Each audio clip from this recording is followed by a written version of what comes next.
A ver, nuestro siguiente postulante, candidato, es abogado, profesor universitario, coordinador del área de Derecho Constitucional de la Universidad Católica del Perú, se llama Abraham Siles y quiere ser senador. Postula con el número 7 por el partido de Jorge Nieto, quien casualmente estuvo hace algunos días aquí conversando con nosotros. Él quiere ser presidente de la República y tiene a un grupo de postulantes al Senado, obviamente, y otros a la Cámara de Diputados. Siles va a la de senadores, o pretende entrar a la de senadores, y está con nosotros esta mañana. Gracias por venir.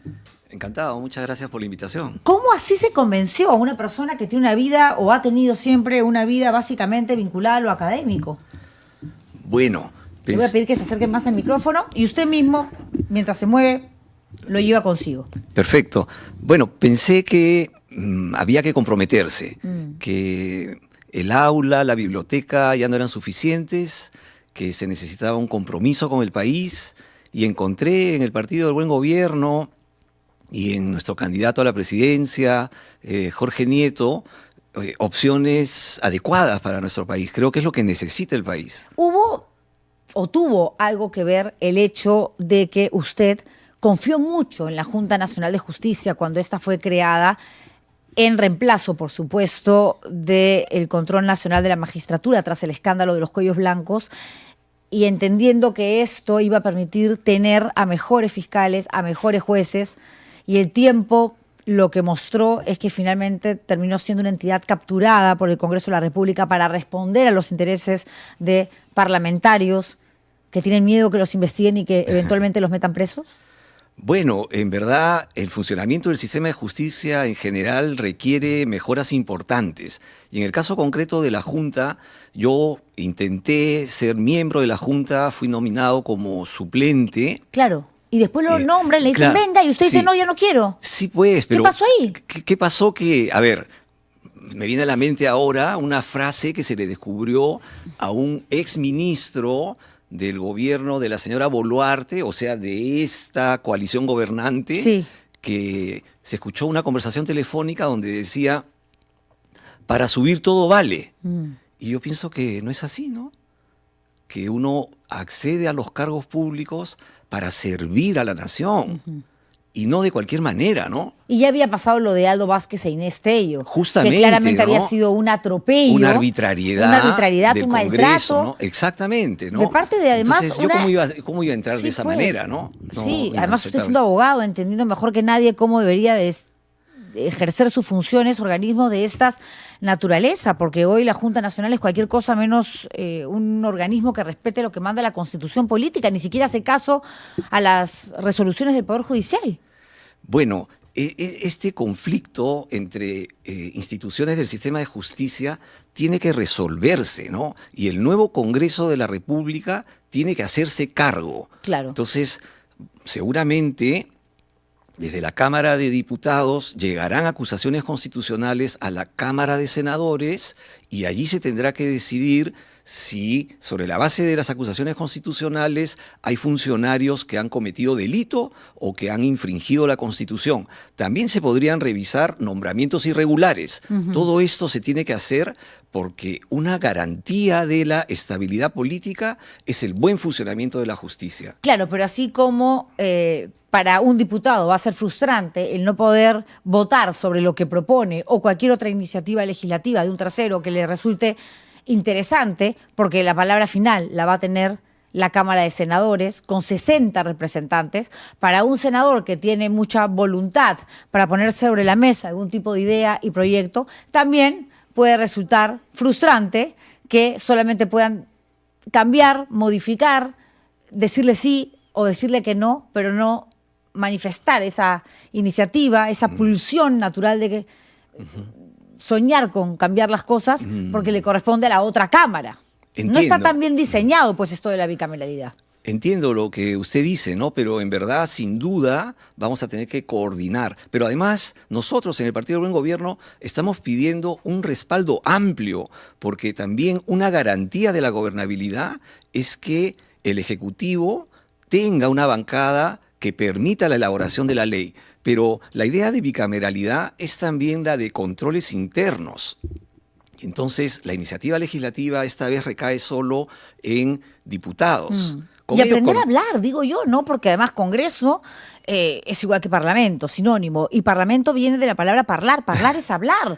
Y Sí. lo que vemos es a un grupo de 130 impresentables en su mayoría que gritan, que se hacen trampa, que operan en función a sus propios intereses, pero que no tienen la capacidad de sentarse a conversar más allá de las ideologías en un país donde la gente ni siquiera está pensando si eres de centro izquierda, centro derecha, centro, porque las derechas radicales y las izquierdas radicales esas sí se reconocen, ¿no? Como todos fanáticos, con facilidad, pero la gente quiere personas probas, honestas, con experiencia, que cambien por lo menos un poquito lo que tenemos ahora. Sí, de acuerdo, ¿no? El Parlamento es el espacio por excelencia de la deliberación democrática y del diálogo por consiguiente. teoría. En la teoría, ¿no? En la práctica es nosotros Chirinos versus Babarán. Bueno, pero nosotros venimos pues no solo con propuestas serias, sino con personas competentes y honestas, capaces de una deliberación democrática auténtica que represente los intereses del pueblo, ¿no? Porque este Congreso está de espaldas al pueblo. El Congreso y el gobierno, desde el periodo anterior de la señora Boluarte, tienen un desencuentro crucial con las expectativas de la ciudadanía, ¿no? ¿Usted dónde se ubica? Porque Jorge Nieto es un liberal de centro derecha, ¿no? ¿Usted coincide ideológicamente con él o es más bien de centro izquierda? Yo lo ubico en el grupo más de los progres. ¿Me equivoco? Bueno, creo que no, pero en verdad la propuesta del partido que yo asumo plenamente es la de un centro transformador, ¿no? Con una nueva constitución vía asamblea constituyente. No, no ha propuesto eso el partido. ¿No lo están proponiendo ustedes? No, nosotros no lo proponemos. ¿Cuál es la principal propuesta suya para incluirla, que ya está obviamente en plan de gobierno, lo trajo Jorge Nieto aquí, si es que acaso tuvo participación en los previos Sí. al anuncio de su candidatura? Bueno, yo he trabajado en la parte de reforma del sistema de justicia, precisamente, ¿no? Ok. Y allí es que creo que puedo hacer unos aportes, también en otros temas, porque yo hago derecho constitucional en la universidad, claro. ¿no? Entonces, Usted ha hecho además una investigación que es la que llevó a la creación de la Junta. bueno, he trabajado en el tema de Es bien humilde usted, ¿ah? consejo. He trabajado. Escuche, tiene su firma ahí, no se pase. Bueno, ok. Sí, claro. O sea, usted desarrolló, y acá yo soy un ratón de biblioteca, googleo a todo el mundo, un proyecto de investigación donde expone la debacle del Consejo Nacional de la Magistratura y la creación de la Junta Nacional de Justicia como aproximación al diseño constitucional. ¿O no? Bueno, Sí, ahí está, usted es humilde, usted es humilde. Es raro hablar con alguien que quiere ser político y que tenga ese nivel de humildad, se lo digo. Yo nunca he entrevistado gracias. ya a un congresista en funciones humilde y menos a un presidente, a un ministro. Usted es como que más perfil bajo, ¿no?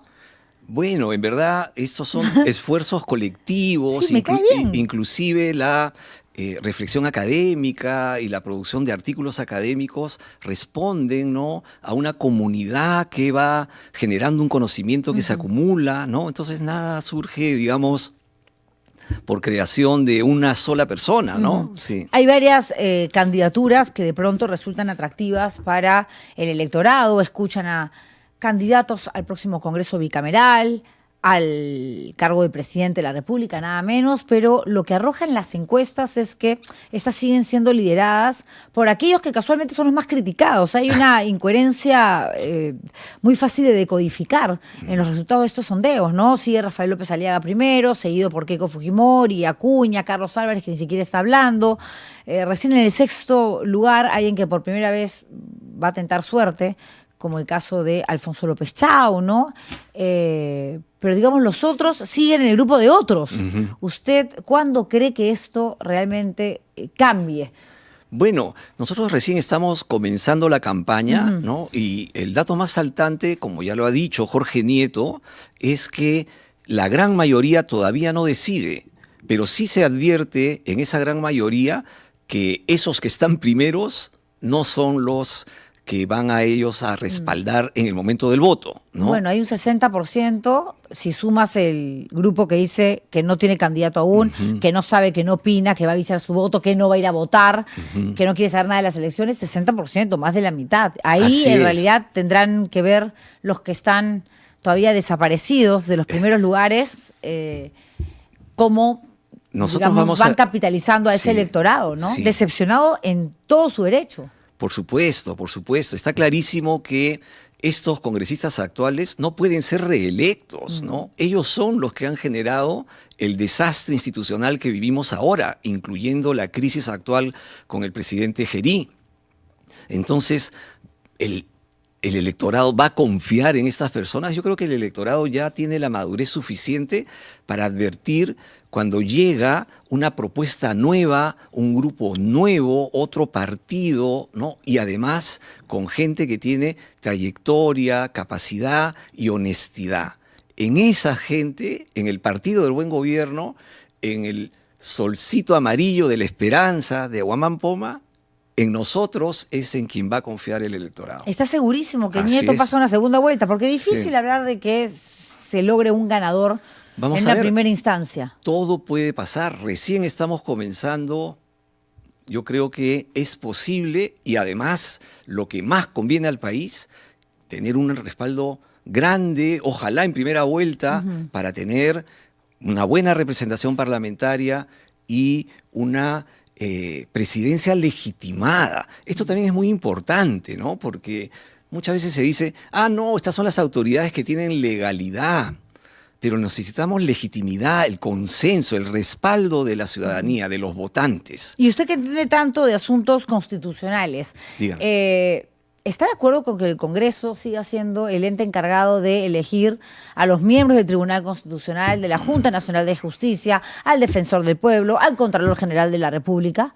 Bueno, ahora con el nuevo Congreso bicameral, esto está encargado a la Cámara de Senadores. Es lo mismo, ¿no? va a seguir siendo Congreso. En realidad, Sí, los parlamentarios es de ahora una han hecho cámara. trampa porque Sí. la reelección congresal estaba prohibida. De Pero acuerdo. cuando han creado dos cámaras, pese al referéndum del 2018, han dicho, no, yo soy congresista y no estoy yendo a la reelección. Lo que pasa es que ahora soy congresista y quiero ser diputado. Soy congresista y quiero ser senador. Sí, O sea, pues. es una sacada de vuelta bien rochosa, pero así estamos ya, Pero quisiera encaminados. sobre eso decirle que hay al menos dos maneras de hacer mejor estos nombramientos de altos funcionarios del Estado ¿Cómo? tan importantes, ¿no? ¿Cómo? Una primera es a través de propuestas que vengan no solo de los congresistas, sino de instituciones de la sociedad civil, por ejemplo, universidades, ¿no? Que tengan la autoridad y la trayectoria, por ejemplo, con un número de años de reconocimiento en el sistema universitario, que tengan la autoridad y la trayectoria para hacer propuestas idóneas. Y en segundo lugar, más importante que qué órgano es el que elige o designa a estos altos funcionarios, más importante que eso es la manera como se hace, ¿no? Usted considere que, por ejemplo, en Estados Unidos, los nombramientos de los magistrados de la Corte Suprema, ellos no tienen tribunal constitucional, los hace el Senado, ¿no? Y en el Senado, perdón, el presidente de la República propone y el Senado confirma, ¿no? Y entonces en el Senado se hace un escrutinio amplísimo de las candidaturas. Entonces lo que ha pasado con este Congreso es que estos nombramientos de altos funcionarios, me refiero a los del Tribunal Constitucional, ¿no? Se han hecho sin la necesaria transparencia, concurso de méritos, Pero escrutinio ciudadano. Se da ¿no? cuenta casualmente usted el tremendo poder que tiene el Parlamento, al Sí. punto que los presidentes de la República no dejan de ser personajes decorativos. Decorativos es el muñequito de la maquete torta, que adentro ni siquiera hay que no hay foch, no hay mermelada, no hay pasas, no hay nada. No, es una maqueta que tiene un muñequito ahí de lo que quieras, ¿no? Dependiendo la temática del cumpleaños, y los que arman el tono y se llevan la sorpresa son los congresistas. Hay que cambiar eso también, ¿no? Sí, hay que hacer algunas reformas, pero en mucho es también parte de la propia conducción que tiene el presidente de la República, ¿no? Si en este caso se subordina, digamos, de manera flagrante a ciertos mandatos o preferencias, Como ahora. ¿no es cierto? Entonces lo que tenemos es este desgobierno, ¿no? O este régimen de apariencias, de imágenes en redes, pero sin sustancia, sin cambios reales, ¿no? Seguimos teniendo un número de muertos diarios muy elevado. 6. Claro, ¿no? 6. Entonces, esto es inaceptable, ¿no? Y dígame Pero usted- un presidente que tenga la cualidad para dirigir el país con energía, con convicción, pero también con la capacidad de consensuar con otras fuerzas políticas y recibir el respaldo ciudadano, eso es lo que necesita el país, ¿no? Sí, pero cuando la confianza se pierde es bien difícil recuperarla.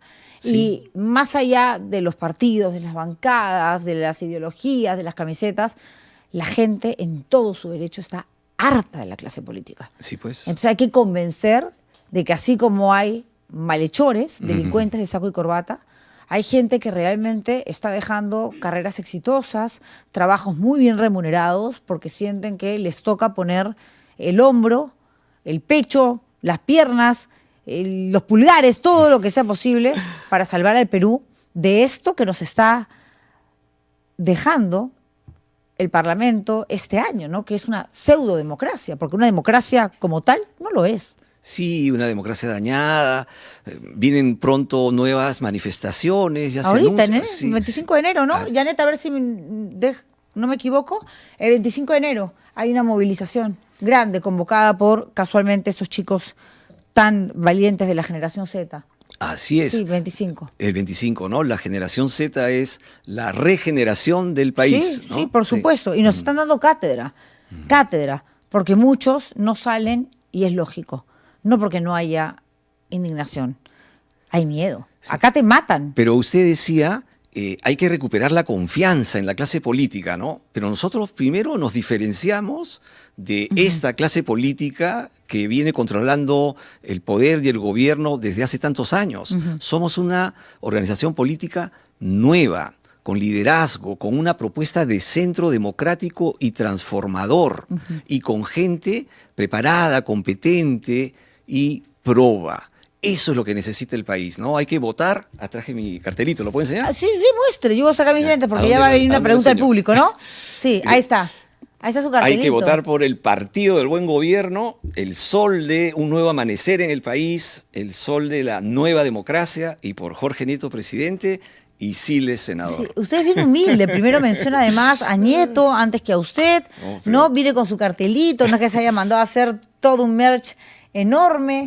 Es muy sencillo y es un abogado muy reconocido de la Católica, profesor, hasta investigador en materia constitucional, pero viene muy perfil bajo. O sea, es raro, como yo le digo, acá los políticos vienen y se alucinan lo máximo. La otra vez uno me quiso prácticamente chapar en vivo y en directo. O sea, es una cosa tremenda. Vamos con preguntas. Planes para mejorar la educación, potenciar la economía, dice Pautran 1815, si no me equivoco, 3515. Bueno, en materia Le voy a pedir que se acerque al micrófono, por favor. Sí. En materia educativa Sí. hay que mejorar la SUNEDU, ¿no? Sobre todo en materia de educación universitaria, superior, y a nivel de educación primaria o los primeros niveles educativos, sin duda se requiere mejorar el rendimiento, la capacitación de los maestros. ¿Está de acuerdo usted con la educación con enfoque de género? Ciertamente, Sí. ciertamente. ¿Está de acuerdo con la unión civil? También. También. Sí. ¿Está de acuerdo con el aborto libre, digamos, no solamente en casos donde la madre o el niño corren peligro, que es el llamado que está reglamentado, además, aborto terapéutico, sino que esto se puede llevar a cabo de manera indiscriminada dependiendo de la decisión de una mujer? Yo creo que esa es una decisión personalísima y que cada mujer debe adoptarla, ¿no? Sí. Yo Ok, creo que perfecto. A ver si tenemos otra pregunta y a ver qué dice la gente con relación a este candidato al Senado. ¿Se achicharra o no se achicharra? Aquí tenemos a Hernán Banda que dice, ¿qué haría para volver a un verdadero equilibrio de poderes? Qué buena pregunta. Sí. Bueno, a ver, hay una serie de medidas que se pueden adoptar, ¿no? Una primera es, por ejemplo, pensar en una renovación por mitades del Congreso. De manera que si se produce impasse, ¿no?, entre el Ejecutivo y el Parlamento, es el propio soberano, el pueblo, el que a medio camino del Claro. periodo presidencial Decide si esto continúa o no. o cambia la correlación, ¿no? Está muy bueno. Y una segunda medida podría ser también el mecanismo de elecciones anticipadas. Fíjese, Juliana, en el año 2024, un grupo de profesores de la Universidad Católica elaboramos una propuesta de cambios constitucionales donde incluimos esta medida. Ya. Es decir, si se produce un impasse, una crisis tan fuerte entre Ejecutivo y Parlamento, El poder lo toma el pueblo. el presidente podría convocar a elecciones anticipadas, de suerte que el pueblo de nuevo decide. Y se elige. Es de lo más nuevo. democrático, en Es lo más realidad. democrático. Es una salida bastante democrática. A ver, aclaración, no es el 25 de enero, es el 28 de enero la convocatoria de la generación Z para una nueva propuesta que en realidad va a reunir esta indignación, ese terror, este malestar que genera la inseguridad que nos atraviesa a todos, algunos directa o indirectamente, pero a todos nos cae. Y con el Chifagate, obviamente más excusas para seguir, desgraciadamente, alimentando la molestia y la desazón que genera en toda una población ver cómo nos mienten descaradamente y encima mirándonos a los ojos, que eso es lo peor que le puede pasar a una persona que todavía cree, quizás porque es un soñador, un idealista o un romántico, como Aquije, el que hay personas honestas y que realmente existe todavía lealtad en los seres humanos. ¿La gente lo achicharró o no? ¿Este candidato resistió al fuego o se quemó? Abraham Siles, 75%. Ah, caramba, habían estado con suerte los invitados, ¿ah? Resiste al fuego versus un 25% que lo ha quemado. Mire, le va muy bien. Muchas gracias. Ah, convencieron hoy día los dos, Nora Muchas Loredo y gracias Abraham Siles, de dos a la teleaudiencia. partidos diferentes, uno por el buen gobierno, con el número 7 al Senado, como el abogado Abraham Siles, quien ha estado con nosotros, y le agradezco muchísimo Muchísimas por su participación Muy aquí amable. en Ardit Encantado. Troya. No, encantada yo, en realidad. Ay, después de hacer tanta mala sangre,